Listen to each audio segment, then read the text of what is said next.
You're listening to the ESO Network, your station for all things geek. Hi, I'm Joe Heath. I'm Toni Heath. This is the Watch-A-Thon of Rassilon. Special edition. Live from WHOlanta.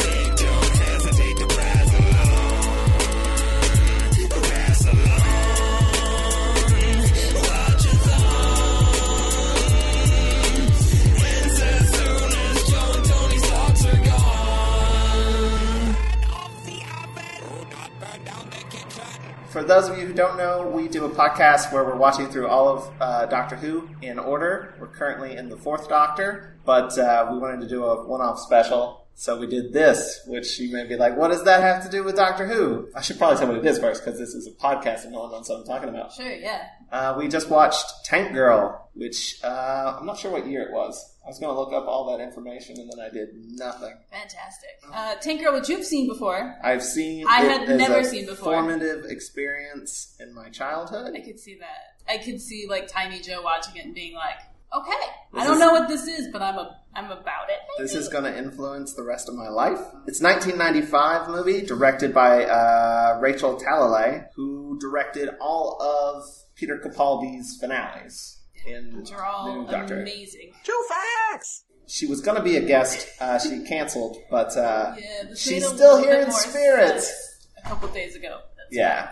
We're still rolling with it. So you hadn't seen it before. No. Who had seen it before? And did anyone watch it for the first time just now? Okay. So you and me, we experienced that. It was a whole thing. I did not know. Did you know what you were getting into? No. Me either. Okay, good. I want to be the only person who was like, guys, that was weird. You think that's weird? The comic that it's based on is even weirder. How many comics are there? I'm not sure. I know there was 2 volumes, I think, that were the original creators. And I think there have been more after that, but I don't think it's the same writers and stuff. I'm not 100% positive. Did that cover a lot of books? Okay. The comics don't really have much of a plot, necessarily. It's just kind of wild, crazy, chaotic stuff. This movie is way more streamlined. I know, right? You're like, is it? It's been a while since I've read the comics, but there's a lot. I don't think water and power is a big deal in it. Has anybody here read the comics? Yeah. Do you remember any of the comics? A little bit, yes. And yeah, they didn't have a central story thing. It was a lot of just one-offs, crazy adventures, and things along those lines. I forget who the artist was, but it was a really well-known artist. It's Jamie Hewlett, I think. He's the guy that did the artwork for the Gorillas. Oh, yeah. So it was really iconic. It is definitely a lot more chaotic. Booga's in it as well. I think he might be the only Ripper in the comics. Yeah, I think so. And he's a lot less stupid, but he's still in a relationship with Tank Girl. He's more cool in the comics, I guess. How old were you when you saw this for the first time? Well, it came out in 95, right? So probably not that long after it came out. So I was young. I was maybe just pre-teenage, right around that area. All right. And I loved it. It explains a couple of things, actually. So I guess about you as a person. For those who didn't watch the movie that are listening to this as a podcast, how would you sum up this movie? You just put a lot on me. Yeah, go. I think we talk a lot about Doctor Who about when a serial is the kind of serial where it's hey, a bunch of weird shit's about to happen, so just get used to it. Just get ready. This was that. Times a billion? Yeah, but a lot. But a lot more. I think I pretty much lost it at the musical number. The musical number? I thought the animated sequence might get you. The first one. But I like that, though. Yeah. I mean, I liked it, but I think the first musical number I was like, okay. And then suddenly there's kangaroos? Yeah. It's once you get past that, you're just I'm just in for this ride now, I guess. It being directed by Rachel Talalay, watching it again this time because I haven't watched it in a few years, you can definitely see like she's a strong director like already. Like this movie is beautiful. Yeah. Every shot is like extremely well composed. The colors pop really nice. The editing style is a little much at times. I've never seen anything like that before. Not really, with like the cutting to the stills of the comics and stuff. Are those? I think those were largely created for the movie. Yeah, which is the original artist too. So yeah, I've never seen a comic book movie take that approach before, but it was cool. Oh, I know some stuff that got cut out of this movie that they're set up for it, but they don't really paid off. The woman that they come across, I don't know, she's like prophesying about. Oh yes, it was gonna. She was gonna. She's technically, I think her name is Subgirl, and she was going to show up in a submarine at the end, like through the desert, and it was going to start raining, and then it was going to be water again. And that's why they're like the animated sequence is all like there's like surfing and stuff. There's going to be rain and water and stuff at the end of it. I'm not sure why that got cut. I mean, it doesn't entirely make sense, but again, a lot of this movie that didn't seem to be a prerequisite at any point. Watching it again, it's more chaotic than I remember it being. Is there more of a through line than you remember too? Yeah, there's a lot of stuff that I didn't catch. Like I didn't realize like almost every scene with Malcolm McDowell, who's the bad guy, he's like just casually wasting water in like every scene. He's got a water gun, a sprayer. He's got the door to his office is just a waterfall that just splits aside when he walks through it. At the very beginning, he has like a glass of water and he's talking about how valuable it is and just smashes it onto the floor. Yeah. Not for me, though. I just have so much of it. His evil plot at the end is drowning someone. So drowning someone... I didn't even think about that. Yeah. That's very irresponsible. Drowning someone when there's no water. It's pretty evil. Also, this movie has so many people in it that I recognize from other stuff. Like, Tank Girl was in Orange is the New Black. Jet Girl was in Mulholland Drive and King Kong. One of the Rippers is obviously Ice-T, which is beautiful. It's just beautiful. So, they're kangaroos. Yes. That's a thing. That are reincarnated humans? Wait, okay, but one of them was a dog. That got promoted to he was so good, he got promoted to being a human being, kind of. That line just gets dropped, and I was like, I wasn't prepared for it. Booga is my favorite character. I love Booga so much. He's adorable. Because you kind of have two, like, Ripper relationships going on. You have Tank Girl and Booga, and I'm down with that. Sure, I mean, whatever. But I'm down for it. They're cute. The other one I'm not so down for, which is Jet Girl. I was going to say, are we going to call that a relationship? Yeah. Are we going to let that have that word? Yeah, like that's the only part of the movie that seems a little awkward now. When I watched it as a kid, I didn't even really think about it, but now he's like way too creepy. In retrospect, it's like, we don't do that. I still laughed at the, it's okay, I've got condoms. Behavior anymore. Yeah. That was something that, I mean, like I said, I went into this movie completely blind. I knew that it was one of Joe's favorite movie. I knew it was like formative for him, but I didn't know anything else. I did not expect all the I don't know, like abuse things. Yeah, for the most part, it's good though. Like, I mean, it's not. I mean, it's bad, but I mean, it's bad in context of the movie. They're not like saying this is a great fun thing. Yeah, right. I understand what you're saying, but and at the end you have Jet, who's like gets to have her like say and shut that thing down.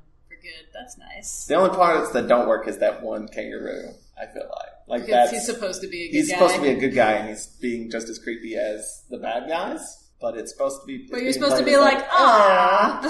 So that doesn't fully work. It's fine. He has a face like a dog. I think the makeup for the Rippers is really good, though. Like, the ears... Yeah, there's a lot of... They're very emotional. Just like emotive.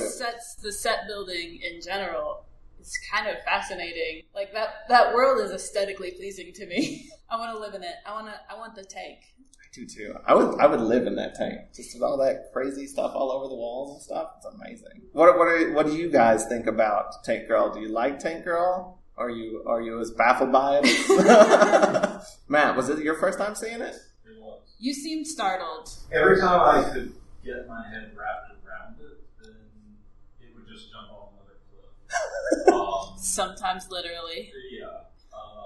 I was kind of making peace with it, and then Kangaroo Dogman showed up, and one of them is Ice-T, as you do. It was definitely, like Joe was saying, it was definitely confident in itself. It was really, like, Rachel Talalay obviously had a very good idea of what vision she wanted to make for it. Mm-hmm. And it was weird to see so many notable names just kind of crop up in random places. Malcolm McDowell, even. Yeah. The one that I like is the guy who plays Booga. He's on Buffy the Vampire Slayer in 2 different roles. He plays, I forget the name of the first one. He's like a vampire that Buffy has to fight on her birthday. They take her powers away. And then he also plays Rack, the demon that basically gets Willow hooked on drugs. And he's like a douchebag in both of those roles. But he's so adorable and nice in this movie. And that makes me happy. I do like that out of the kangaroos.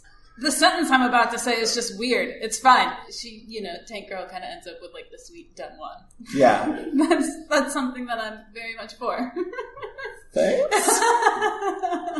You say I'm very Booga-ish? I mean... I want to be Booga-ish. Yeah, he's the best one. Yeah, he's so sweet. He has the best heart. He was so good that he got promoted to being a human being. That's what I want to do. I want to be so nice that I get promoted. You are basically a golden retriever incarnate. I'm Mr. Peanut Butter. Yeah. That's fair. The music is great, too. I counted at least 2 Bjork songs, so I was pretty happy about that. I think I have some of the songs from the soundtrack. I have the Joan Jett Let's Do It cover, which plays over the end credits. It's my favorite. I'm still trying to wrap my head around the musical number. Because I feel like that's what really got him in trouble. They could have gotten out in time, but they had to dance. And that got Sam, the kid. It was the downfall of the whole thing. Did the other kid die? Oh, right. There was a second kid. There was 2 kids at her little hut at the beginning of the movie. One of them gets kidnapped. The other, I don't know what happens to the other one. I know her boyfriend dies. No one cares about that kid. It's a hard movie to wrap your head around, I feel like. Yeah, it's hard to sort of like parse it out to talk about just because it's one whole thing. One whole thing just happened to you, and now it's over. So much happens in it. Yeah. I have one thing, which is like, she's straight in the movie? Well, I mean, she's still dating a kangaroo? I'm just saying, that was shocking to me. That she was straight? She like, could be bi. Okay. She does kiss a girl in the movie. That's true. That was a weird scene. Maybe we should talk about that scene. Just because, like, the guy is like, oh, that is so gross. That is so gross that, like, 2 women would kiss. I am done just harassing women forever now. And I wish that's how it worked in real life. That would be great. Yeah, you'd just be kissing ladies all the time? Yeah, and then bad men would go away. And it would be heaven. It's a good plan. Yeah. Somebody here, I don't know if they're still here, said that guy looks like John Travolta. And it's He actually said that and left. It was a really good contribution to the whole experience. I was glad he was here. It's long enough to put that mental image in our head. He's like if John Travolta, the like comic relief John Travolta. That's what he is. So let me ask you. Mm-hmm. This is a Doctor Who podcast. Oh yeah, it is a Doctor Who podcast. That's generally what we're here to do. Do you see anything like in the episodes that she's directed that you're like, yeah, that's very Tank Girl? I mean, there's definitely strong visual images, like framing specifically. I don't know, she does a lot of dynamic shots. Like, it's not just, we're just filming the scene and getting the, dialogue and exposition out, which can happen a lot, just do like a back and forth. But like, she puts the camera in weird places, and I feel like there's a lot of that in her episodes of Doctor Who as well. Which are, do you want to list them for me? Oh, putting me on this. It's all the finales. I don't remember the titles off the top of my head. I know she did my favorite, which is Heaven Sent and Hellbent. I specifically like the one where it's just Peter Capaldi. That one is amazing. She did Twice Upon a Time, mm-hmm. right? Can you think of any like specific shots where you like? Because I know you like her as a director like a lot. Is there any like a specific scene or a specific shot that is like your favorite? I like the shots. I'm terrible with title names. What's the one, the last finale? Not Twice Upon a Time, but the ones before it. I don't know because I never remember title names either. But it's like the shots where like stuff is sideways, like they're going to the outside of the ship. You know what I'm talking about? And it's like showing where the different time dilation stuff is happening. Mm-hmm. Just the establishing shots for all that are like, I'm pretty sure they're like sideways instead of like vertical. And that is like an interesting way to like show that. Like I feel like if it was just any other director, it would just been like, we go up and there it is. But like you go sideways and everything is shifted. Like your viewpoint is from a different angle than you would expect. So that is one specific shot that jumped out at me. Did she do Dark Water as well? We should like prepare for this instead of just looking at our phones. Well, yeah, I am currently trying to pull up a list. I haven't actually seen much of her other movies. I know she did Nightmare on Elm Street movie, which I've heard is good, but I haven't actually seen it. This is like the only thing I'd seen before I saw her stuff in Doctor Who, and I was like, Tank Girl? I was so excited. Because everyone I know, like, no one knows who Tank Girl is until I force it on them. When we decided that we were going to show it here at WHOlanta, they asked if we could get the DVD, and Joe was like, yes, we're going to have to buy a DVD because my copy of Tank Girl is a VHS tape. I was going to try to get signed, but yeah. Maybe next time. Maybe she'll come back. We haven't actually talked about Tank Girl herself very much. I can possibly see how people might find that character a little annoying. Sure. But I love her. Like, I think I imitated her as a child a lot. Just that doesn't give a shit, just goes full blast forward, just kind of ignoring reality and just cracking jokes constantly. Sure. I love that. I think every line in this movie that she says is like badass. It is kind of great to have a character who's just like going through and it's like, I will not drop this attitude of everything is fun and I'm having a blast no matter like how awful or bizarre things get. Like the scene where she's put in the pipe and being tortured and she still is just like making jokes when she gets out. That's great. That's amazing. That's just like everything you want to be as a person. Yeah. Just fun. I feel like, I don't know, there's a lot of heroes that have like angst and, I mean, she has a little bit of that with, her boyfriend getting killed and, that kid getting kidnapped and everything. There's some scenes where she's like, no, but for the most part, that doesn't stop her from having fun. It's also like the one or two times where she is like frightened kind of hit home more. Yeah, because you like her more. I get felt like a lot that there's like, if you don't have any comedy and it's just all sad and tragedy, I don't care as much, but if there's like comedy there, I relate to the characters more. So when bad things happen, I'm like, she did direct Dark Water. She directed Dark Water? Yes. So that shot you like, where they revealed that the Cyberman eyes. Oh, yeah, I thought that was a great bit of set design, because I never pick up on that stuff ever. There was an episode of Classic Who where like the Master basically has like a Dalek on his shirt. And it wasn't until like we had a guest on and they were like, did you notice that? And I was like, no. I didn't pick up on that at all. But the reveal of the Cyberman. Plus, 9 times out of 10, if like a Cyberman's in a story, Cyberman or Daleks, if they're in the story, you know. You know because you've been hearing about it for like, a month and it's in the title. And they're like, by the way, this is the such and such of the Daleks and the Cybermen and they're going to be in it and aren't you excited? And that was like one of the first times where it's like the door closes and you're like, oh shit. There's going to be Cybermen in this. I'm actually kind of excited. There was Cybermen and the Master. Yeah. Oh, Missy. Do you love Tank Girl now? I'm going to be honest with you. Mm-hmm. I don't know. I genuinely don't understand my own feelings about what just happened. Would you be interested in reading the comics? Yes. Mm-hmm. I have the first 2 volumes. Because I feel like parts of it were maybe a little like crass for me. Well, that's I know. I'm small and sheltered. It's just how I am. But like it was fun. Mm-hmm. It was like really, really fun. I've got to take some time to like digest the whole thing that I just watched. And it's also one of those things where it's like, I don't know. They just throw so much weird stuff at you. There's like a part of you that's like, that was good, right? But it also doesn't matter because it was fun. Okay. Well, you've been telling me, like, we've been watching, like, Dirk Gently's Holistic Detective Agency and stuff, and you're like, why don't things just be weird? Just be more weird. Definitely more things need to commit to just being bizarre, especially if they're going to be, like, anchored in something.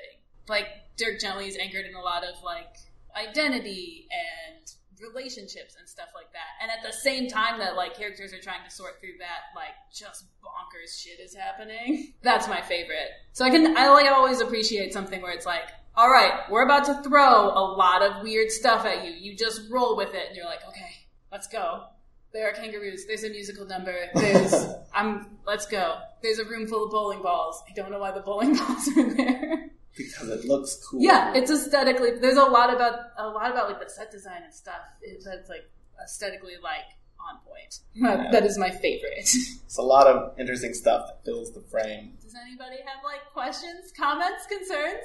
Don't you see Harley Quinn as being a precursor to Tank Girl? I could see that. Where you go, well, she's nuts, she's crazy, but I like her. Yeah. She's a villain, but I like her. You gotta have for destruction. It's true. I can see that, yeah.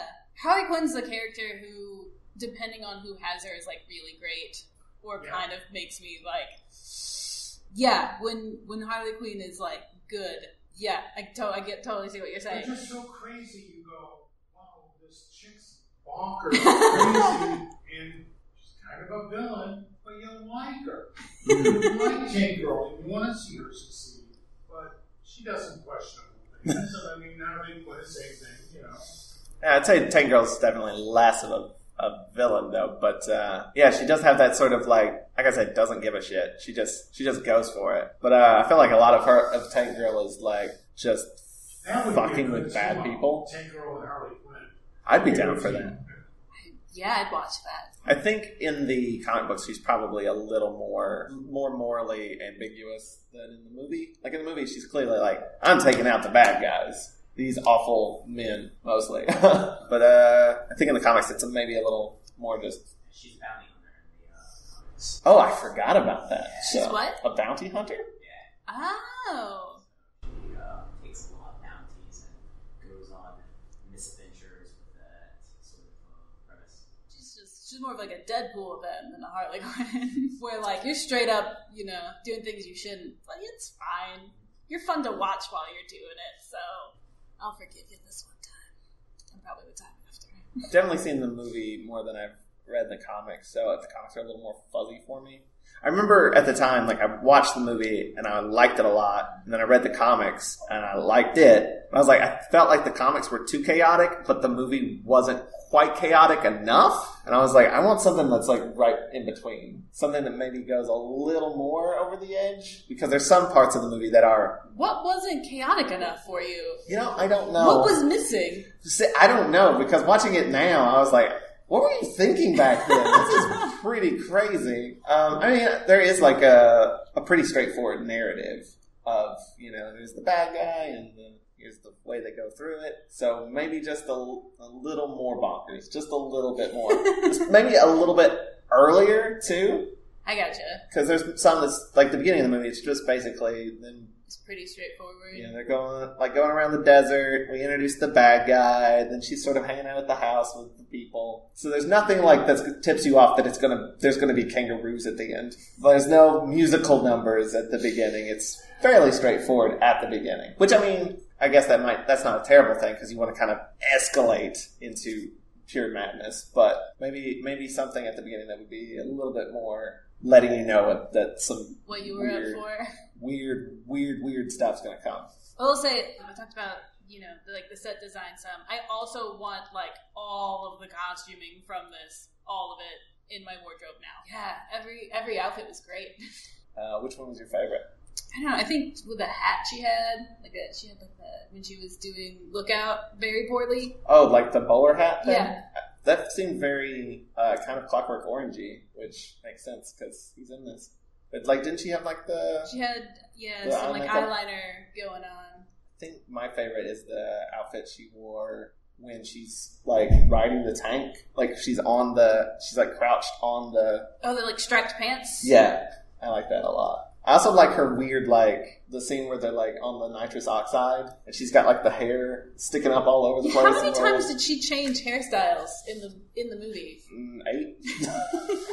I don't know. It's good that she had time to do that. I mean, her hair is blue now. So you think Tank Girl's a fashion icon? Yeah. That seems fair. I mean, part of it is just that, like, I was watching this, like, I don't know what I'm going to talk about. Because normally what we do is, you know, we, like, break down an episode and we go through it and we say our, like, favorite things. And it's hard to break this down. Because, like, it's hard to be like, okay, wait, so remember when this happened? Like, remember at the beginning when things made sense? And, like, I still felt like I was watching a movie that was going to progress in, like, an ordinary way. And then at some point that all fell apart. And then at some point I was back on board again. And then other stuff happened. It's hard to like pick through and like break it down since it's one whole thing. Was there any specific scenes that you thought were really interesting or good that stuck out to you? Yeah, I really liked the inside of the tank. So like anytime she's inside the tank and just like kicking levers around and like shoving things and like come on, let's go. It's very like the Doctor and the TARDIS. Yeah, she's like, I'm just pressing buttons and hoping it works. I also like the scene where the tank comes up and is about to like fire onto the bad guy, and it's like sad and talking to her. It's like going and saying no. What's the thing called? Is it like a turret, or I don't know what you call it? The stick part of the tank. The big old pipe part. The muzzle. Thank you. Go. Yeah. Thank you. The muzzle's going back and forth to say no, and like, oh, the tank's alive. Makes about as much sense as anything else. Sure, of course. Because there are a couple times where she is like surfing on the muzzle and stuff, and it's driving, and I'm just like, okay, fair enough. But like in that scene, you're like, oh, the tank has some sort of like personality, and that's not like super important. It's just a thing that happens to be true, and that was fun. And then you have like immediately afterwards, she's run out of ammo, so she's shoving beer through the muzzle, which at that point you're just like, all right, cool. Absolutely. And he's like spinning it off with his shredder arm. I have to say that I was watching this movie and just like thinking of Flint, Michigan. Just like the scarcity of water as a concept is like disturbingly real. Well, I mean, it is based in Australia. I had just read a post that was like, what if all the like Mad Max Fury Road futures, it's just Australia? Like somebody manages to get out to like New Zealand and like everybody's fine. Like Australia just did that. There's a Shire, you're staying. But I was thinking about that post the whole time too, where I was like, it's only like this in Australia. There are only kangaroo people and like water scarcity. That's it. You get out of Australia and all of a sudden things start making sense again. This movie reminds me a lot of Mad Max. Yeah. But like poppier almost, a little more cheerful maybe. I'm not sure. Yeah. I was gonna say punk, but like Mad Max is still pretty punk. So I'm not sure what the difference is. A little more cheery. Zany. It was kind of cheery. Yeah. Yeah. Like you said, Tank Girl is just like being stubbornly cheerful. It's a dystopian future with a great soundtrack. Yes. There you go. I like that. I wonder what would happen if Tank Girl met Mad Max. We need a big crossover event. It's the big post-apocalyptic Australia. I want to rewatch the movie now. We just watched it. That's I know. what I we're love doing. I just love the movie so much. I love it so much that I stole a joke from it throughout my entire childhood. Yeah. To today, which is when she slides up under the bathroom, the stall, when Jet Girl is crying. And then she says, it's been swell, but the swelling's gone down. She's like, let's get out of here. It's been swell, but swelling. Guys, do you know how many times I've heard that in my life? We've only been married for 4 years. It's a lot. It's a lot of times. Anytime we leave somewhere, that's my goodbye. I'm like, it's been swell, but swelling's gone down. When I saw it, I was like, oh, it's from that. Not as original as I Now thought. I know. The lines in this movie, there's a lot of good jokes. What's your favorite line besides that? I really like the I was a dog. That whole I was a dog, but I was really good, so they promoted me to human. Just anything Booga says, I just find adorable and fantastic. I like the poet guy's death scene. I'll meet you all in that big jam in the sky. That's good. The saxophone riff that plays as he's dying. I'm also just a big fan of the scene where, like, Jet Girl, like, she's been, like, so, like, mild and meek the whole time. They're, like, flying in, and the guy's supposed to be, like, you know, calling in, and, like, we're water and power, but he keeps messing it up. And, like, Ice-T's character is just getting so upset and angry, is like, and then she just, like, goes off on him. He's like, we're gonna do it my way, we're gonna do what I said. And she's like, aight. Just that small aight was good. Just like that's all it took to shut him down. I think Ice-T is surprisingly good at, like, understated comic reactions. Surprisingly. Under all that wonder sometimes, like, about his decision-making process. Ice-T? Yeah. I just, because, like, that's not who I would have guessed would have been a kangaroo in this movie. Like, I saw Doug Jones, and I was like, that makes sense. Yeah. He's one of the Rippers. That's sort of his deal. But Ice-T? I think that's great. Yeah, it is. I don't know a whole lot about Ice-T. Most of what I know about Ice-T is from Paul F. Tompkins doing an impression of him on Honey Bang Bang. So, from what I've gathered from that, he's a real big sci-fi fan. I don't know how true that is in real life. There's no Law and Order. Yeah. That's it. And he, at one point, says when he was a human, he was a cop. So, it was probably the cop. It's the same universe. Yeah. This is set in the post-apocalyptic future of Law and Order. Which is, I believe, connected to the Tommy Westfall. I was going to say, are we going to do a whole Westfall thing? Yeah. The St. Elsewhere, Kid in the Snow Globe, everything's connected. I feel like I got a Super Mario Brothers vibe from this movie. The Super Mario Brothers movie? Yes. I also loved that as a child. It's another movie that is just unapologetically weird. Probably Tank did a better job. Yes. As far as I know, everyone who made this movie enjoyed making this movie. Everyone who made Super Mario Brothers hated making Super Mario Brothers. But it has that same sort of weird, like, post-apocalyptic, throw as much crazy stuff in the frame as possible, but this does it better and cleaner. There's just a lot of junk in Super Mario Brothers. There's a lot of junk in this, but it's like... Like, as chaotic as this was, you could tell that there was a plan. Where you're very much being moved along from, like, point A to point B, and you're confused about it sometimes, but you're being moved. Whereas, like, the Super Mario Brothers, you're just, like, you've just been abandoned. And you're just, like, wandering through the story, like, someone please help me. Yeah. I remember when we just rewatched Super Mario Brothers for my birthday. It says so much about me. We actually read the script first, but just watching it again, I was like, man, so much of this plot just happens. Like, there's no... Things just... One scene happens, the next scene happens, and it doesn't, like, connect very well. There's no real driving force or...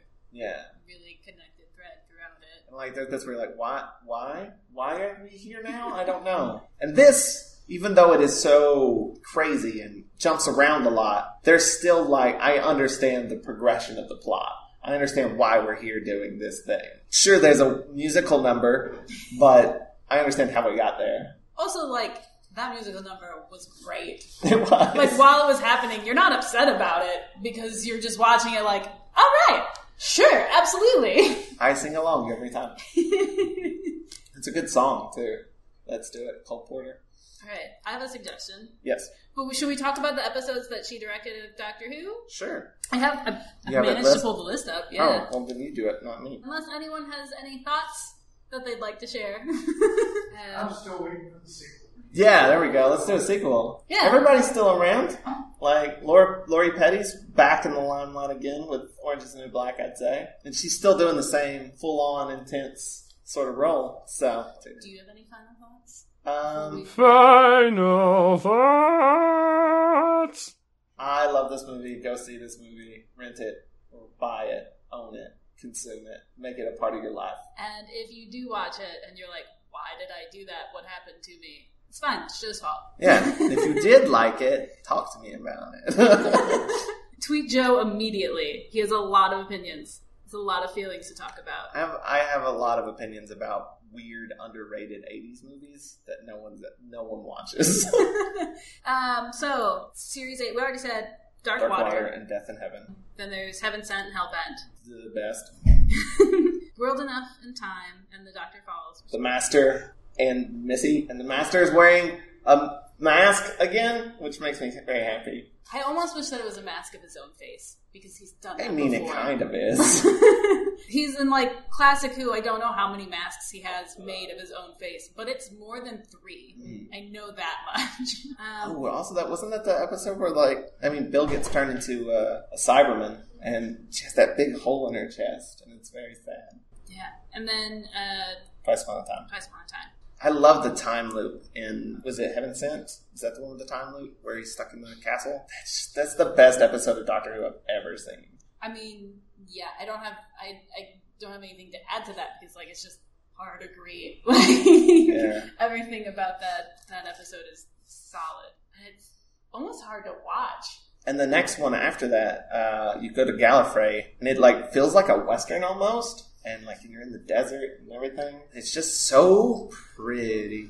Her episodes are just so pretty. That's what I mostly think. Just, I don't know, the colors and the framing and just everything comes together nicely. And it just, I just want to eat the screen. There's definitely a lot of forethought into it. Like you said, there's a lot of thought put into it. It's not just, okay, we're going to get this shot, so one character is going to be over here and one character is going to be over here, and put the camera right in front of them, and then we'll move on to the next thing.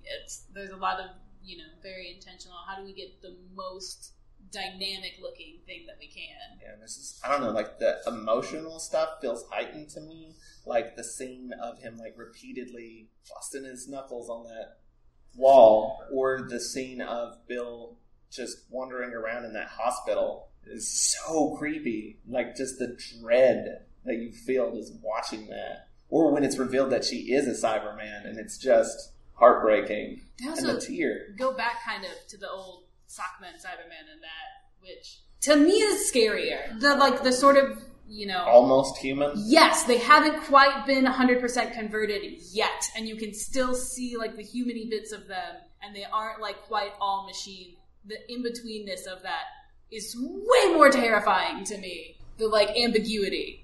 Sock-face Cyberman, way scarier. Just the visuals and the special effects, I think she's really good with. Like, I like that scene in Twice Upon a Time when they're walking through the, like, frozen snowfall and everything. It's just very pretty. I was actually surprised watching Tank Girl. Like, I was ready for it to look cheesy and dated. At no point did I feel it looked cheesy or dated. Like, it looked good the whole time.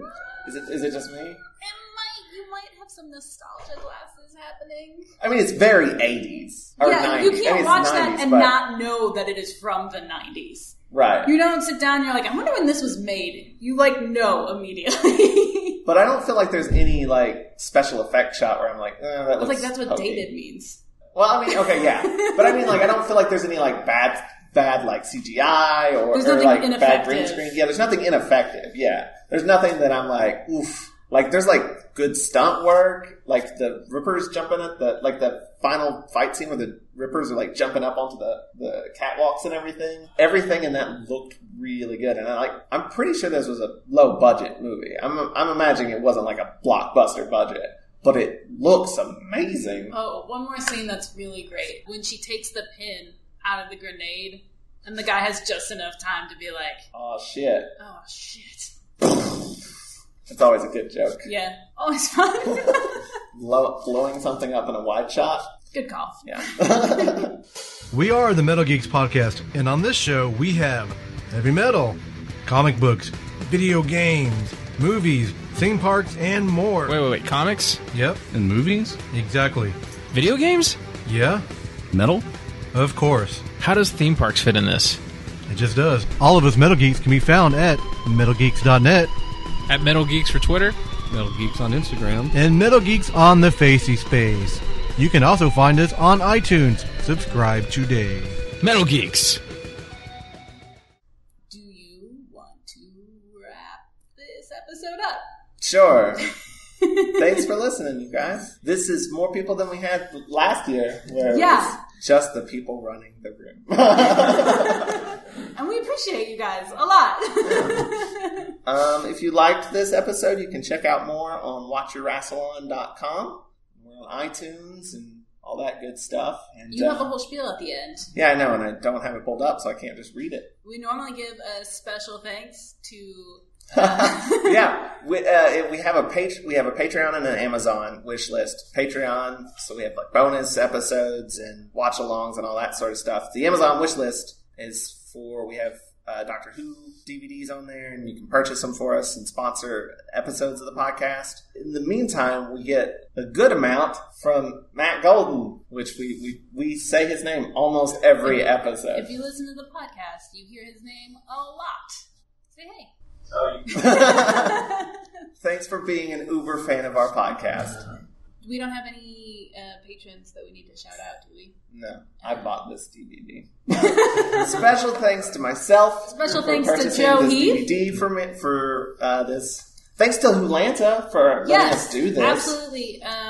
This is our third year? It's our third year here. It's our second year doing a podcast here. It's super, super fun every time. I don't think I've ever been to a con with, like, a nicer staff. It's great. And if you're in the Atlanta area, like, go. If you're not, come see us anyway. Because, like, we're here. Yeah. And you're listening to the podcast, so you love us, right? I think they do. I think so. I can't hear them, so I'm just going to assume that they were like, oh my god, we do. We totally love you. You're great. Thanks to Rachel Talalay for making this amazing film. Yeah. And retweeting us. She retweeted us. Permanently breaking Joe's brain forever. Yeah, thank you. You did that. Permanently messed me up. Next time we'll be back with, I want to say it's Terror of the Zygons. Our next episode's going to have special guest Nathan Laws of the 42 cast. So yeah, next time we'll be back for Terror of the Zygons, the second season of The Fourth Doctor. Keep calm and Rassilon! Yeah, see ya. It's been swell, but swelling's gone down. This has been a broadcast of the ESO Network. Be part of the crew and help support our shows by donating to our ESO Patreon or by shopping through Amazon.com or the TeePublic store, which can all be found at www.esonetwork.com.